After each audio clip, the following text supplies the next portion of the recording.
हम एनडीए के नेताओं से प्रार्थना कर रहे हैं।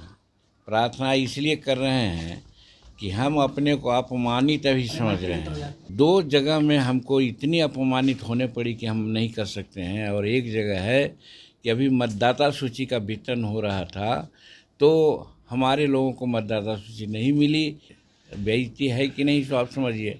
दूसरी बार इलेक्शन कमेटी के लोग गए, कमीशन के लोग, इन लोगों ने सभी पॉलिटिकल पार्टियों को बुलाया तो हमें नहीं बुलाया गया, इसलिए कि हम निबंधित पार्टी थे। तो ये अपमान का घूंट कितना दिन सह के रहेंगे। और जिसका एक विधायक नहीं है वो अपने को बड़ा समझता है, जिसको एक दो विधायक है जो अपने को बड़ा समझ रहा है। लेकिन 15 नहीं मिलता है तो क्या आप करेंगे? क्या आप अकेले उसमें नहीं, उसमें ये दो ऑप्शन इसमें हमने दिया है कि अगर 15 सीट नहीं मिलती है तो कहने का मतलब हम निबंधित पार्टी ही रह जाएंगे, तो चुनाव लड़ने से क्या फायदा है, हम चुनाव नहीं लड़ेंगे। नमस्कार, आप बोले भारत देख रहे हैं। मैं हूं आपके साथ कमलेश। केंद्रीय मंत्री चिराग पासवान के बाद केंद्रीय मंत्री जीतन राम मांझी ने मोर्चा खोल दिया है। एनडीए में रहकर अपमानित महसूस कर रहे, सीधे तौर पे कह दिया है। एनडीए में अब बड़ी टूट देखने को मिल रही है। एक तरफ चिराग पासवान सीटों का डिमांड बढ़ाते जा रहे हैं और नाराजगी व्यक्त कर रहे हैं, तो दूसरी तरफ जीतन राम मांझी भी अब नाराज हो गए हैं। सीधे कह दिया है कि अपमानित महसूस कर रहा हूं एनडीए में रह करके। क्या कुछ कहते हुए नजर आ रहे जीतन राम मांझी, सबसे पहले आप वो सुने। देखिए, अभी जो सीट शेयरिंग का मामला है, हम एनडीए के नेताओं से प्रार्थना कर रहे हैं। प्रार्थना इसलिए कर रहे हैं कि हम अपने को अपमानित अभी समझ रहे हैं। 2015 में हमारी पार्टी बनी है। आज हम विधानसभा में 4 विधानसभा का सदस्य हैं, 1 विधान परिषद के सदस्य हैं, बिहार में मंत्री हैं। तो 2 जगह में हमको इतनी अपमानित होने पड़ी कि हम नहीं कर सकते हैं। और एक जगह है कि अभी मतदाता सूची का वितरण हो रहा था तो हमारे लोगों को मतदाता सूची नहीं मिली, इसलिए कि हम मान्यता प्राप्त नहीं थे। बेइज्जती है कि नहीं तो आप समझिए। दूसरी बार इलेक्शन कमेटी के लोग गए, कमीशन के लोग, इन लोगों ने सभी पॉलिटिकल पार्टियों को बुलाया तो हमें नहीं बुलाया गया, इसलिए कि हम निबंधित पार्टी थे। तो ये अपमान का घूंट कितना दिन सह के रहेंगे। और जिसका एक विधायक नहीं है वो अपने को बड़ा समझता है, जिसको एक दो विधायक है जो अपने को बड़ा समझ रहा है और क्या क्या मांगता है वो मैं नहीं करना चाहता। लेकिन हम सिर्फ यही आरजू करते हैं, प्रार्थना करते हैं कि हमको अगर आप बल दीजिएगा तो हम आपके लिए हैं सदा। नीतीश कुमार जी मुख्यमंत्री बनेगा कि नहीं बने तो सबसे पहले बोलने वाला जीतन मांझी है कि नीतीश कुमार के नेतृत्व में चुनाव लड़ेंगे और वही अगला मुख्यमंत्री बनेंगे। जब कभी और बातें होती है, अभी उपराष्ट्रपति जी का मनोनयन का मामला आया तो सबसे पहले जीतन मांझी ने ट्वीट किया कि साहब ये बहुत अच्छे आदमी हैं, उपराष्ट्रपति जी बनेंगे, हम लोग हैं। तो हर समय हम एनडीए को साथ देते हैं, लेकिन एनडीए का भी फर्ज बनता है कि जीतन मांझी को अपमानित न होने दें। इसलिए अभी हमने कहा है कि लास्ट इलेक्शन में जो असेंबली का हुआ था हमको 7 सीटें मिली थी, हम 4 पर चुनाव जीते थे, यानी 60% मेरा स्कोरिंग रेट था। बहुत लोगों को तो 50, 40, 30% था।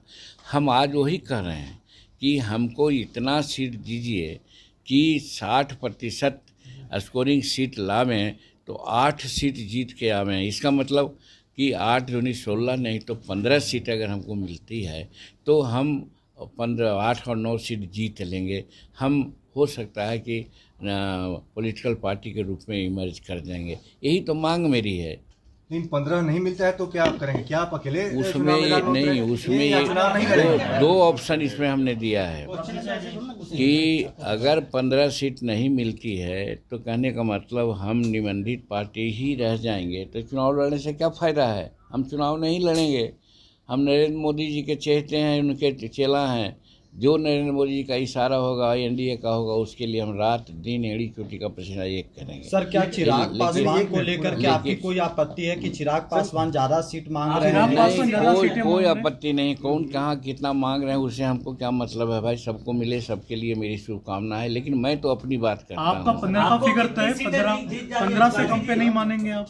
हम तो यार आग्रह कर रहे हैं, अनुरोध कर रहे हैं कि हमको जो आज अपमानित हो रहे हैं, हमको अपमानित होने से बचाइए। आपका हम छोटा परिवार हैं और छोटा परिवार बेइज्जती सहते रहे, ये बड़े परिवार को सोचने का काम है।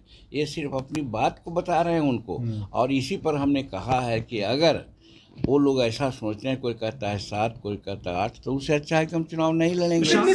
प्रशांत किशोर आपके टच में है क्या? मांझी जी, प्रशांत किशोर नहीं, प्रशांत किशोर से हमारी कोई बात नहीं। मांझी जी, आपको कितनी सीटें ऑफर की है बीजेपी ने? कितनी सीटें दे रहे हैं कि आप अपमानित महसूस कर रहे हैं? अभी आप लोग एक ही बात को नहीं सुनते हैं, नहीं समझते हैं, तो बार बार क्वेश्चन मत पूछिए। इतना क्राइस्टल बात, एकदम क्लियर बात कह दिया, उसके बाद भी आप पूछते हैं, ये समझ से परे की बात होती है। सर 15 सीट अगर नहीं मिलती है तो चुनाव न लड़कर एनडीए की मदद करेंगे या एनडीए से अलग होने का भी कोई रास्ता? नहीं, अलग होने का कोई सवाल नहीं है। हम एनडीए का मदद करेंगे, या एक विकल्प ऐसा भी हम सोचते हैं, हमारे बहुत से लोगों ने ऐसा कहा है कि 6% वोट लाना चाहिए विधानसभा के चुनाव में। तो अभी जहाँ जहाँ एनडीए का जो विधानसभा की बैठकें हुई, उसमें हमारे हिंदुस्तानी अवाम मोर्चा के लोग सब जगह में, जहाँ भी मीटिंग हुई वहाँ हम 60%, 70% हमारे कार्यकर्ता रहे। नेता जो रहे जदयू के और भाजपा के, वो नेता रहे, वो मंचासीन रहे, हमारे लोग नीचे रहे। और उस चीज़ को अगर देखते हैं तो हमारा बिहार में कम से कम 70-80 सीट ऐसे हैं जहां हम 20,000, 25,000 वोट ले सकते हैं, ला सकते हैं।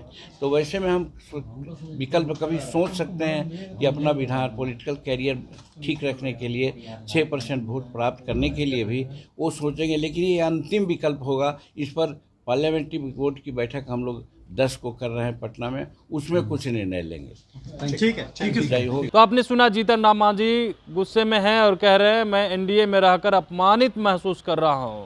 एनडीए में सीट शेयरिंग को लेकर के लगातार घमासान मचा हुआ है और इस घमासान के बीच अब बड़ी टूट देखने को मिल रही है। जीतन राम मांझी अपमानित महसूस करके कैसे रहेंगे एनडीए में? चिराग पासवान भी लगातार बीजेपी को टेंशन दे करके रखे हैं और सीट पर बातें नहीं बन पाई, इस वजह से चुप्पी साधे हुए हैं। क्या चिराग पासवान के बाद अब जीतन राम मांझी भी अब खेला करने जा रहे हैं और एनडीए में चुनाव से पहले ही टूट हो जाएगी? बने रहिएगा बोले बात के साथ। बहुत बहुत धन्यवाद।